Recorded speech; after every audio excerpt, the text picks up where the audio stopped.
It was rushed, unreliable, and constantly breaking down. So how did this tank become the most feared weapon of the entire war?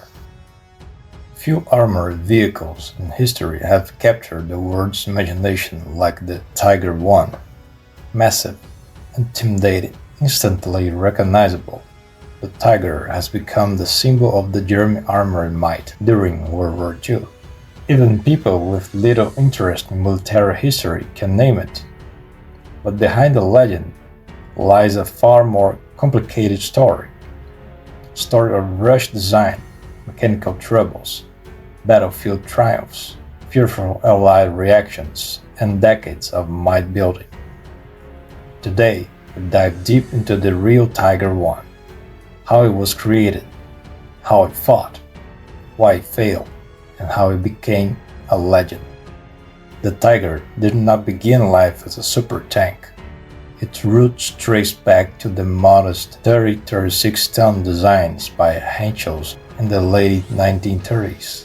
Everything changed in 1941. During the invasion of the Soviet Union, German forces encountered shockingly superior armored vehicles, the KV-1, most armored Shuragov German guns, and the agile, revolutionary T-34. Germany suddenly needed a tank that could not just match these vehicles, it had to surpass them. What followed was a desperate crash program, a combination of experimental chassis, powered components, and turret designs originally meant for Port's rival tank project. The Tiger was, in many ways, a tank built in a hurry. Components from the VK30.018, steering and suspension from the VK36.01, a turret from Krupp originally designed for Porsche's prototype. Many systems rushed or incomplete at rollout. On April 20, 1942, Adolf Hitler's birthday, the hurried prototype was presented with only minutes to spare. It looked fearsome, and that was enough. Despite major mechanical flaws, the Tiger I was approved for mass production. The legend had begun, almost by accident. When the Tiger rolled onto the battlefield in 1942, its armor was unmatched. 100 mm on the front, 80 on the turret sides, 60 on the lower hull, a massive covered mantlet up to 200 mm thick, a robustly built, all-welded hull. The Tiger was effectively immune to most Allied tank guns when it first appeared, but this protection had a price. The Tiger weighed nearly 58 tons, pushing its mechanical systems to their limits. The Tiger's most iconic feature was its main gun, the 88 mm KWK-36L-56, derived from the legendary German 88 mm anti-aircraft gun.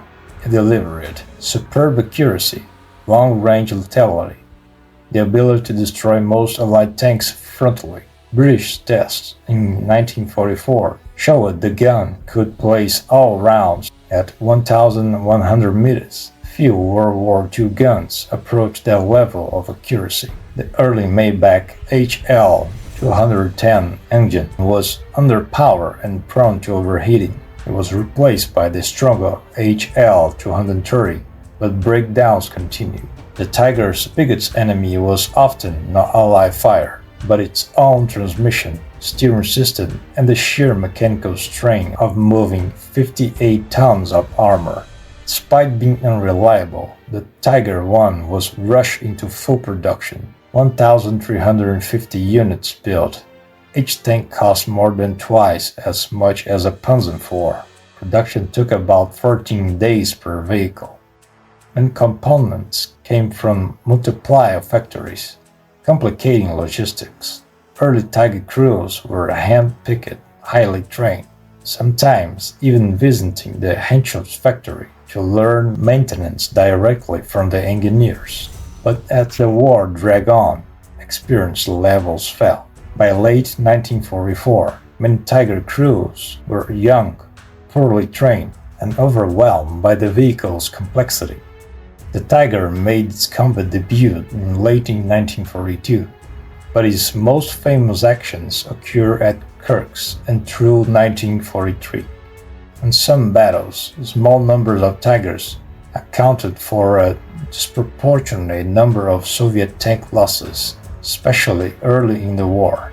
One of the most extraordinary accounts is from Lieutenant Zabel. His Tiger, during a battle, was hit 227 times by anti-tank rifles, 14 times by 57mm guns, 11 times by 76mm guns, and still managed to drive 60 kilometers back to German lines. But such stories, while dramatic, were not typical. In reality, most Tigers were lost because of mechanical breakdowns, track damage, final drive failures, lack of fuel, abandonment under pressure. The Tiger dominated technically, but strategically it was inefficient and fragile. The first Tigers reached Tunisia in late 1942. There, they proved devastating against M3 Lees, Stuarts, and early Shermans, but struggled with terrain, overheating, limited spare parts, Allied air superiority. Many Tigers in Africa were abandoned and blown up by their own crews. In Italy, Tigers fought skillfully, but suffered constant mechanical failures. Several were immobilized by mines, artillery, or transmission failures, and had to be destroyed by their crews. Even so, their firepower remained terrifying. Perhaps the most famous Tiger action occurred on June 13, 1944. Michael Whitman, commanding a single Tiger, ambushed a British column in Villers-Bocage, destroying tanks, half-tracks, carries, artillery observation vehicles. The road became a corridor of burning Allied machines. This engagement cemented the Tiger's terrifying reputation, but it also reflected perfect conditions, a narrow road, surprise opponents, a concealed fire position, and an elite crew. Under typical circumstances, engagements were far less dramatic. The Tiger's psychological effect was enormous. British troops, after encountering the Tiger 131 in Tunisia, were shocked at its size and firepower. Reports spread rapidly. By 1944, Allied soldiers reported Tigers everywhere. Even when the enemy was actually a Panzer IV or a Panther, the myth became larger than the machine. Statements like, "It takes 5 Shermans to kill a Tiger," entered popular culture even through, by 1944, Sherman Fireflies, 76mm armored Shermans, Soviet IS-2s, could all destroy the target frontally. The fear of the Tiger often overweighed its actual battlefield impact. Very few Tigers served outside Germany. Japan purchased one, but never received it. Italy received one before 1943 armistice. Hungary operated a handful. France used one after the war. The Soviets reused captured Tigers in combat. A French unit even fielded a repair Tiger in 1945. The only major variant produced was the Storm Tiger, equipped with a massive 380mm rocket mortar for urban assault. The Tiger I was powerful, intimidating, technologically advanced, mechanically fragile, expensive, and difficult to maintain. It shaped the battlefield and shaped the imagination. Its real effectiveness was limited by breakdowns and logistics, but its psychological impact echoed across the war and into history. Today, the Tiger I remains one of the most iconic vehicles ever built, not just for what it accomplished, but for the legend that grew around it, a legend that still rolls on.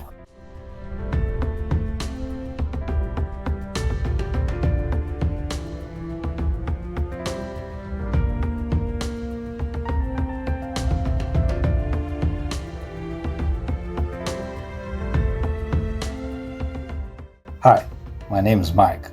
Welcome to the Lay Historian channel. If you like the content, please subscribe and hit the like button.